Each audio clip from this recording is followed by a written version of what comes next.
नमस्कार साथियों।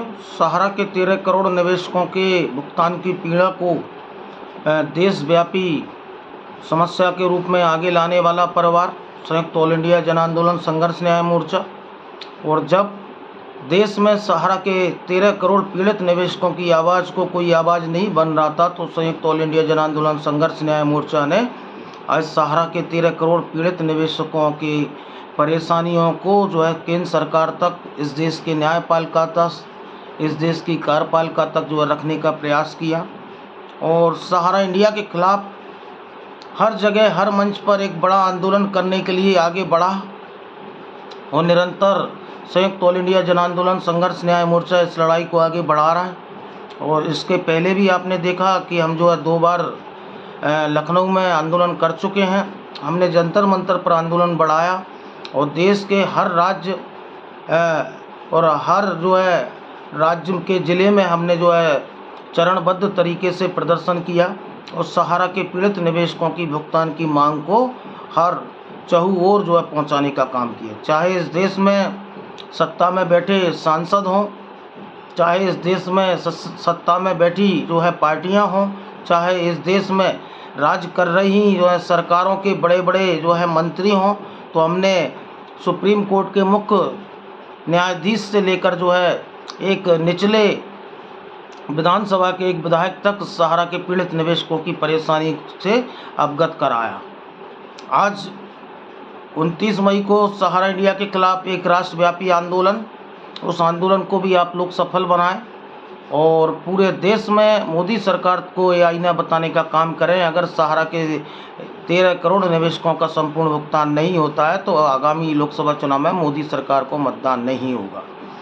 दूसरी ओर मैं आपको बता दूं कि जिन लोगों ने आंदोलन की गति को धीमा किया, जिन लोगों ने ऐन वक्त पर 29 तारीख के आंदोलन के पहले एक सुनियोजित साजिश के तहत इस संगठन को तोड़ने का प्रयास किया और वो कुछ हद तक तोड़ने में सफल भी रहे। और जिसका नतीजा ये हुआ कि झारखंड में लोग जो इस आंदोलन को और इस प्रोटेस्ट में भाग लेने के लिए आ रहे थे, उनको उनके टिकट करवा रहे थे, उनके टिकट कंफर्म नहीं हो पाए। और बिहार में भी कई जिलों में लगातार दुष्प्रचार करते हुए आंदोलन को तोड़ने का काम किया, लेकिन बिहार के साथी क्रांतिकारी हैं और कुछ लोग इनकी बातों में भी आए। लेकिन मैं कहना चाहता हूं कि इस आंदोलन की गति रुकनी नहीं चाहिए और एक लखनऊ के आंदोलन पूरे देश में एक बड़ा मैसेज दे और सरकारों तक एक बड़ा मैसेज जाए कि करोड़ों करोड़ जनता प्रभावित है। और इस देश की विपक्ष में बैठी पार्टियां भी समझें कि सहारा के पीड़ित निवेशकों की क्या परेशानी है, सहारा के 12 लाख के एजेंट साथियों की क्या परेशानी है। और वो रोज़ सहारा इंडिया का जो एजेंट है वो रोज़ तिल तिल कर मर रहा है। आज यही कारणों से अभी आत्महत्या जैसे कदम रुक गए थे, लेकिन पुनः कल एक राजस्थान के साथी जो करौली के हैं, उन्होंने अपनी जीवन लीला समाप्त कर ली। वो काम करते थे, उनका बेटा भी काम करता था, उनकी ज़मीन एवं जायदाद को उन्होंने बेच दिया, गिरवी रख दिया। उसके बाद निवेशकों का अत्यधिक दबाव था और वो जवाब को नहीं झेल पाए। तो मैं आज पूछना चाहता हूँ ऐसे लोगों से जो अपने ईगो के कारण इस संगठन को और इस सहारा के पीड़ित निवेशकों की लड़ाई को उन्होंने ब्रेक करने का काम किया। और वो ही लोग कितनी राजनीति करते हैं, उसका नतीजा ये है कि इस संगठन को तोड़ने के बाद, इस आंदोलन को एक बड़े स्तर पर जो आंदोलन हो रहा था उसको ब्रेक करने के बाद झारखंड में क्रांतिकारी साथियों के टिकट बनने से उन्होंने रोका, बिहार में लोगों को दिग्भ्रमित किया। उसके बाद में बड़े बड़े अच्छे मैसेज भेज रहे हैं कि 29 तारीख के आंदोलन में मैं आप लोग पहुँचें और ऐसा करें वैसा करें।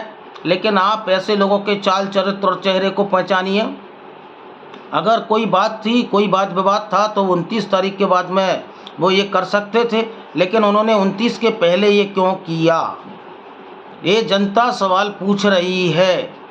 अगर उनको मतभेद थे तो वो घर बैठ सकते थे, सोशल मीडिया पर टीका टिप्पणी और सोशल मीडिया पर जो कीचड़ करना था वो कर दी। और अब वो इतने बड़े राजनीति से खिलाड़ी मुझे लग रहे हैं कि वह पूरे देश में एक ऐसा मैसेज देना चाह रहे हैं कि मुझसे ज़्यादा पाक साफ और मुझसे ज़्यादा ईमानदार तो कोई हो ही नहीं सकता। तो मैं आपसे कहना चाहता हूं श्रीमान महोदय, कि आप अपना काम करते रहिए। आज सहारा के पीड़ित निवेशकों को ये देखना है कि कौन उनके साथ है और कौन उनके साथ नहीं है, और सहारा के पीड़ित निवेशकों का आंदोलन ऐतिहासिक होगा। आपने इस आंदोलन को पूरा ब्रेक करने का प्रयास किया, लेकिन अब जनता समझ चुकी है कि किसके मन में पाप है। आंदोलन तो बड़ा होगा, चिंता न करिए, आंदोलन पूरे देश में एक बड़ा मैसेज देगा, लेकिन आपके चाल चरित्र और चेहरा को लोग पहचान चुके हैं।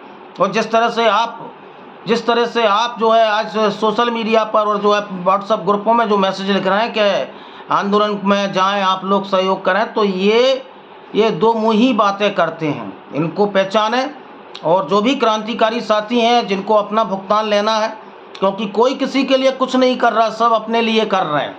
मैं हूँ तो मैं अपने निवेशकों के लिए, अपने भुगतान के लिए कर रहा हूँ, और जो जैसा कर्म करेगा वैसा फल देगा भगवान। तो आज निश्चित आंदोलन की गति, और जो लोग बड़ी बड़ी बातें कर रहे हैं, मैं उनसे पूछना चाहता हूं कि झारखंड के लोगों के लखनऊ जाने को किसने रोका?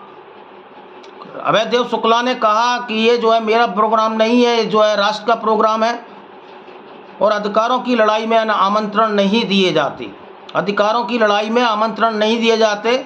आदमी को स्वयं निकलना पड़ता है। जब लोगों को रोक दिया, उसके बाद में बड़े बड़े मैसेज डालकर केवल जो है देश दुनिया तक एक संदेश पहुंचाने का काम कर रहे हैं, मैं कितना पाक साफ हूँ। तो ऐसे लोगों को पहचानिए, और एक बड़े आंदोलन के जो है आप लोग साक्षी बने। इस आंदोलन की गति को तेज करें।